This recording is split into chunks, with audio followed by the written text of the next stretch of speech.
इस कार्यक्रम के पुण्यार्चक हैं श्री नरेंद्र कुमार जैन, जिला जज, सेवानिवृत्त, पत्नी पूर्णिमा जैन, पुत्र एवं पुत्रवधू श्री तुषार जैन, श्रीमती नेहा जैन, पौत्रगढ़ सिद्धार्थ एवं आरव, पुत्री एवं दामाद श्रीमती तन्वी, रुचिन गर्ग जैन, दोहित्रियां तनिष्का एवं पृथ्विका।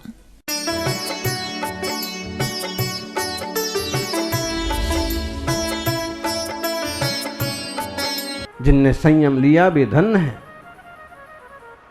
मुनिराज अरविंद तप साधना कर रहे थे कि कुछ सार्थवाहों ने आकर के आग्रह किया, भगवान सम्मेद शिखर की यात्रा पर हम लोग जा रहे हैं, हमारे संघ में इतने लोग हैं, इतने श्रावक हैं, सारी व्यवस्थाएं हैं, लेकिन एक कमी है, संघ में कोई मुनिराज नहीं है जो उपदेश देवें, जो हमें धर्म ध्यान सिखाएं और वो हमारे साथ रहें तो उनके साथ साथ शिखर जी की यात्रा का आनंद कई गुना बढ़ जाएगा। अरविंद मुनिराज ने विचार किया कि इतना बड़ा श्रावकों का संघ जा रहा है तो हम भी चलें, शिखर जी की यात्रा हो जाएगी। एक बार बंदे जो कोई, पता नहीं शिखर जी को आजकल लोगों ने क्या समझ लिया है। ऐसे आलसी प्रमादी लोग उतनी मंगलकारी यात्रा को पांव तय नहीं कर सकते हैं। बाइक पर यात्रा करना है और बाइक पर कोई भी शराबी कबाबी बिठा करके लेके जाएगा, रास्ते में कितने दचके खिलाएगा, हाथ पांव टूट जाए, रीढ़ की हड्डी टूट जाए तो भी उन्हें कोई फिक्र नहीं है, उन्हें सिर्फ अपने भाड़े से मतलब है और ऊपर जाकर के क्या क्या कर्म करते हैं। एक संकल्प जरूर करिए, शिखर जी जाएंगे, जरूर जाएंगे, लेकिन कभी भी बाइक वाले का उपयोग नहीं करेंगे। एक संकल्प होना चाहिए। शिखर जी के पहाड़ पर जाकर के वहां से खरीद के कुछ नहीं खाएंगे। अगर बहुत ज्यादा भुक्कड़ आदमी हैं आप तो नीचे ही से भर के लेके जाओ, अपना लेके जाओ, अपना खाओ, लेकिन वहीं का वहीं खरीद के। दो चीजों पर विराम लगना चाहिए, नहीं तो दर्शन दुर्लभ हो जाएंगे, ऐसा माहौल बन जाएगा। ज्ञानियों, यात्रा थोड़ी सी तय हुई, सल्लकी वन में पहुंचे, एक पड़ा वहीं लेना पड़ा। ऐसे बड़े सारे मनुष्यों के समुदाय को देख करके हाथी जो था, जो अपने आप को उस जंगल का राजा मानता था, जो मरुभूति का जीव था, उसे बड़ा आक्रोश आया, मेरी आज्ञा के बिना इस जंगल में कौन घुस आए हैं। और उसने रथों को तोड़ना चालू किया, लोगों को कुचलना चालू किया, रसद को बिखराना चालू किया। सेठ घबरा गए, साहूकार घबरा गए, सब इधर उधर भाग गए। लेकिन ध्यान में खड़े हुए अरविंद मुनिराज पेड़ के नीचे ध्यान में ही खड़े रहे। सबको भागता देख करके हाथी का जोश और बढ़ा, लेकिन अरविंद मुनिराज की तरफ जब दृष्टि गई तो विचार करने लगा, सारे भाग रहे हैं और एक क्यों नहीं भाग रहा, इसे अभी मजा चखाता हूं। और जैसे उनकी तरफ गए, उनके निकट पहुंचे तो मुनिराज की भीतर आगता कहिए, शांति कहिए, और उनके सीने पर जो श्रीवत्स का चिन्ह था उसे देख करके हाथी क्षण भर के लिए थम गया, रुक गया, और उनकी मुद्रा निहारते निहारते उसे जाते स्मरण हो गया कि ये तो हमारे राजा अरविंद हैं। पिछले जन्म की याद आ गई हाथी को और चुपचाप बैठ गया, चरणों में बैठ गया, आंसू बहाने लगा। मैंने इतना उपद्रव कर दिया, शिखर जी की यात्रा पर जाने वालों पर मैंने उपद्रव किया। तीर्थ यात्रा का भी कितना जबरदस्त फल होता है और तीर्थ यात्रा के विचार का भी कितना जबरदस्त फल होता है कि पिछले महीने एक भयंकर घटना घटी, रेल दुर्घटना, 300 से ज्यादा लोग, लेकिन उन्हीं रेलों में 110 यात्री सम्मेद शिखर भी गए थे, उनका बाल भी बाका नहीं हुआ। अब एक मुनिराज जब तप कर रहे थे, जिस गुफा में तप कर रहे थे, वो कमठ वाला जीव है ना, उसी गुफा में अजगर बन के पैदा हुआ था। उसने क्या किया? एनाकोंडा जैसे बड़े बड़े सांप होते हैं, 18-20 फुट लंबा होता है अजगर भी, और पूरा का पूरा बैर भाव के कारण से मुनिराज को धन्य हुआ वीतराग दशा। न डरे, न भागे, न मारा, न कुछ किया, शांति से सल्लेखना से देह विसर्जन किया और मध्यम ग्रीवियक में और बड़े दे। कुछ ना कुछ तो बनना ही है जीव। अच्छे भाव करता है तो अच्छी गति पाता है, अच्छी मति पाता है, और खोटा योग होता है तो वह उस अजगर की तरह मर करके दुर्गति में चला जाता है। वो सांप बना, पहले कुक्कुट बना और अब अजगर बना। वहां बंदरों ने मार डाला, यहाँ खुद मारा गया। देव पर्याय में सागरों पर्यंत सुख भोगे, अरबों खरबों सालों तक सुख भोगे, और वहां से च्युत होकर के मरण करके फिर आया। कहाँ आया? चक्रवर्ती की पर्याय में। वज्रनाभि चक्रवर्ती के सुख तो अथाह होते हैं, 60 खंड का अधिपति होता है, 96,000 जैसी रानियों का स्वामी होता है, हाथी घोड़े वैभव की कोई कमी होती नहीं है। चक्रवर्तित्व का भोग करता हुआ वह जीव मस्त, वो देव पर्याय से चक्रवर्ती हुआ, और यह कमठ का जीव जो था नरक पर्याय से निकल करके चक्रवर्ती धर्म संगति करते, मुनिराजों का सानिध्य लेते, और एक बार वीतरागी मुनिराज के वचनों से प्रभावित होकर के उन्होंने विचार किया कि जीवन संध्या होने को आई, अब ये राजपाट में पड़े रहना कोई बुद्धिमानी नहीं है। यानी क्यों जबरदस्ती उलझते रहते हो? जब कोई जिम्मेदारी आपके माथे नहीं है तो सुलझ करके आत्म कल्याण के रास्ते क्यों नहीं चलते हो? जबरदस्ती जिम्मेदारियां लेने के लिए मर मिटते हैं। मुझे भी प्रधान बनाओ, मुझे भी अध्यक्ष बनाओ, मुझे भी कुछ ना कुछ बनाओ। क्या बनना है तुमको? अगर बनना है तो ये कहो, मुझे भी अरहंत बनाओ, मुझे भी सिद्ध बनाओ, मुझे भी मुनि बनाओ, जिस मार्ग को पाकर के जीव भाव से पार जाता। हमारी छोट तो बहुत सोची है, बहुत छोटी सोच है, थोड़े में ही खुश हो जाते हैं।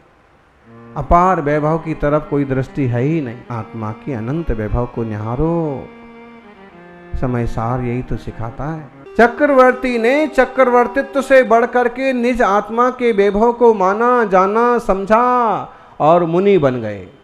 मुनिराज की पर्याय में घोर तप करने में तल्लीन हो गए, और ऐसे लीन हो गए कि वह जंगली शेर, वह खतरनाक शेर दहाड़ा, उछला, कूदा, सब कुछ किया, यहाँ तक कि आक्रमण कर दिया, तब भी विचलित नहीं हुए। और समता भाव से देह का त्याग, कैसे आसानी से देह का त्याग कर दिया, जैसे पुराना कपड़ा कोई उतार के फेंक देता है। ऐसी विरक्तता, ऐसी वीतरागता से मुनिराज ने शरीर त्याग किया, और फिर अहमिंद्र हो गए, फिर देवता बन गए। खोटे काम करने वाला सिंह का जीव नरक में चला गया। देव पर्याय के सुखों का व्याख्यान तो क्या किया जाए। आयुष्य पूर्ण होते होते समय तो लगता है, लेकिन सुख का समय बहुत तेजी से निकल जाता है, और दुख की एक रात भी काटे नहीं कटती है। यानियों आपका सुख का समय है, और दिन ऐसे ऐसे चले जा रहे हैं, चातुर्मास कब चला जाएगा। ये मनुष्य पर्याय में सुख का जैसा समय है, तो इसका सदुपयोग करते जाओ, नहीं तो कभी ऐसा एकाध दुख की रात आ जाएगी कि काटे नहीं कटेगी। स्वर्ग का वह देव फिर च्युत होकर के महाराज आनंद की पर्याय में आया। राजा आनंद, नाम ही आनंद रखा माता पिता ने। अपने प्रतापी पुत्र को ढेर सारी शिक्षाएं दी, और होनहार तीर्थंकर का जीव निरंतर धर्म ध्यान करता। यहां तक पार्श्वनाथ पुराण में व्याख्यान आया है कि राजा अरविंद ने एक विमान बनवाया, विमान में बहुत तरह की मणियां लगवाईं और उस विमान के भीतर एक सुंदर जिनेंद्र भगवान की प्रतिमा विराजमान की। ऐसे मंगलकारी चमक के हुए उस विमान को देख देख करके रोज रोज पूजा करते और उस विमान को लोगों ने सूरज समझना चालू कर दिया और सूरज की पूजा चालू हो गई। राजा आनंद से भक्ति पूजा करते, सम्राट के वैभव को भोगते, मुनि जनों की संगति करते और फिर एक दिन वो आया कि राज वैभव छोड़ करके मुनि चरणों में मुनिराज का पद स्वीकार किया। 12 भावनाएं भाई और मुनिराज की परम पवित्र दशा का आनंद लिया। फिर 16 कारण भावनाओं को भाग करके तीर्थंकर प्रकृति का आश्रय बंद किया और घोर तप करने लगे। होता तो वही है जो होना होता है। नरक से निकला हुआ वह जीव भील की पर्याय में आया और जब ध्यान में बैठे हैं आनंद मुनिराज, मुनियों से द्वेष रखने वाले भी मिल जाएंगे, यानी भक्ति करने वाले भी मिलेंगे, तो बिना परिचय के भी द्वेष करने वाले भी मिल जाएंगे। कोई परिचय नहीं है, कोई पता नहीं है, फिर भी वो तो ऐसे होते हैं। वो कोई ना कोई पूर्व भाव का निमित्त। और भील ने जैसे ही देखा कि ओहो ए मुनि बन के तप कर रहा है, ये तो मेरा दुश्मन है, जहर बुझा तीर धनुष पर चढ़ाया, छोड़ दिया। और जिन मुनिराज ने अपने जीवन में अनेक युद्ध जीते, बड़े बड़े सम्राटों को पराजित किया, एक साधारण भील अपने भील से, अपने बाण से उन्हें खत्म कर देता है, वो कुछ नहीं कहते हैं, क्योंकि अब वीतराग दशा में है। और वीतराग दशा में तल्लीन होकर के देह विसर्जन करते हैं। और कौन से स्वर्ग में बने देवता? बर प्राणत स्वर्ग विहाय, प्राणत नाम के स्वर्ग में देव बन गए। दुर्गति होती है खोटे काम से, सो भील का जीव मर करके दुर्गति में नरक चला गया। प्राणत स्वर्ग के सुखों को भोग करके वह सौभाग्यशाली होनहार तीर्थंकर आत्मा बनारस के सम्राट महाराज अश्वसेन और माता मरु देवी, कुछ तो बोलिए, बामा देवी पार्श्वनाथ की मातुश्री, गर्भ कल्याणक हुआ, गर्भ में आए। रची नगरी 6 मास अगार, 6 महीने पहले से नगरी की और शोभा बढ़ गई, बड़ी और रचना हो गई। अरे आज के अयोध्या के वैभव को देख करके अनुमान लगा लो कि अगर कोई राजा खुश हो जाए तो किसी एक छोटे से तीर्थ को, छोटे से नगर को कैसा बड़ा स्तर पर विश्व में फेमस कर सकता है। और फिर अगर सौधर्मेंद्र जैसे लोग अगर रचना करने वाले हों तो क्या वैभव रहा होगा अयोध्या का, बनारस का। आज भी बनारस है, आज भी भेलूपुरा है, आज भी पार्श्वनाथ भगवान की प्रतिमा है। वहाँ कहीं भी किनारे, गंगा के किनारे कहीं खुदाई होती है तो आज भी निकलते हैं जिन प्रतिमाओं के चिन्ह, महल के चिन्ह, बड़ी बड़ी प्रतिमाएं। ज्ञान वापी की खोदाई चल रही है, कुछ प्रतीक निकले वहां पर भी। जब वो वहां पारसनाथ सुपारसनाथ भगवान का राज्य रहा है, वैभव रहा है, प्रभाव रहा है, तो वो प्रभाव आज भी दिखाई देता है। भेलूपुर है, भदनी घाट, शादवाद विद्यालय है। उस जमाने में भी उस नगर का वैभव इससे कई गुना था। और पार्श्वनाथ गर्भ में आए, जन्म हुआ, सौधर्मेंद्र पूरे परिकर के साथ, पूरी प्रभावना के साथ। निशांत जी, जन्म कल्याणक का जुलूस इंसान तो क्या बनाएंगे, कितनी ताकत लगाएंगे, फिर भी जो अच्छे से अच्छी प्रतिष्ठा करने कराने की भावना रखते हैं वो बहुत ताकत लगाते हैं। और 2-4 किलोमीटर का भी जुलूस बना देते हैं, लेकिन जब सौधर्मेंद्र अपने पर आता है ना, तो उसका जुलूस धरती से आसमान तक होता है।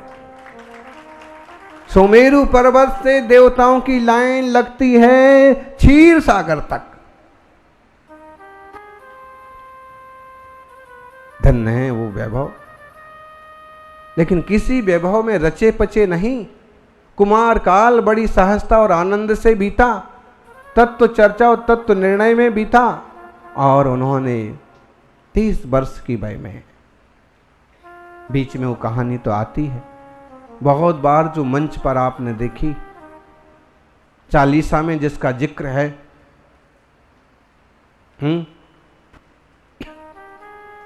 एक दिन कुछ मित्रों को लेकर है सैर करन की मन में ठानी, हाँ हाथी पर, देख लीजिए आप, पढ़िए कल्याण मंदिर भी कभी पढ़िए, कैसा उसमें विस्तृत उपसर्ग का व्याख्यान है। और गंगा किनारे उस तापस को संबोधित किया है, कोई आक्रोश नहीं किया है, सहजता से समझाया कि क्यों जीव जलाते हो, और वो रुष्ट हो गया। एक तो मेरा दोहता, मेरी बेटी का बेटा, दूसरा इतनी छोटी उम्र का, तीसरा मैं सन्यासी, और मुझे नमस्कार किए बिना ही मुझे उपदेश देने चला।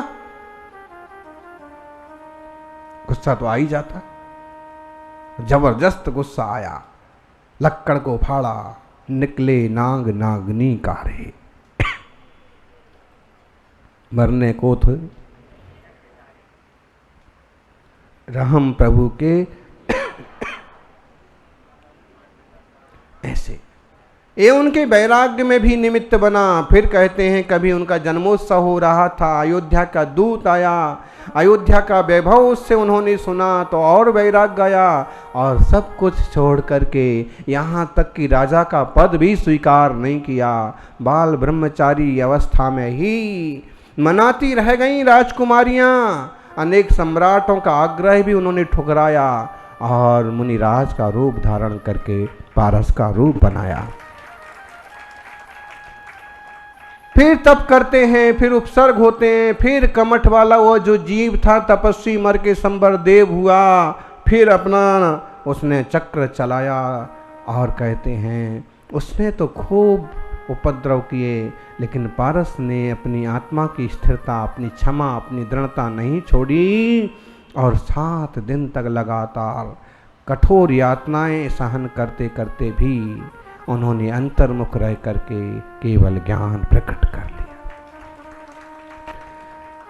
धर्मेंद्र पद्मावती भी उपस्थित हुए, सारी बातें हुई, लेकिन उन प्रभु ने निरपेक्ष होकर के केवल ज्ञानी तीर्थंकरत्व की विभूति पाई। उपदेश हुए, बरसों बरस उपदेश दे करके सम्मेद शिखर के स्वर्ण भद्रकूट पर पहुंचे। ध्यान लगाया, कर्मों का नाश किया, घाती अघाती सारे कर्म मिट गए और भगवान सिद्ध हो गए।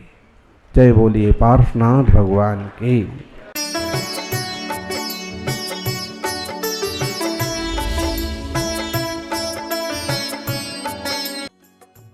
इस कार्यक्रम के पुण्यार्चक थे श्री नरेंद्र कुमार जैन, जिला जज, सेवानिवृत्त, पत्नी पूर्णिमा जैन, पुत्र एवं पुत्रवधू श्री तुषार जैन, श्रीमती नेहा जैन, पौत्रगढ़ सिद्धार्थ एवं आरव, पुत्री एवं दामाद श्रीमती तन्वी, रुचिन गर्ग जैन, दोहित्रियां तनिष्का एवं पृथ्विका।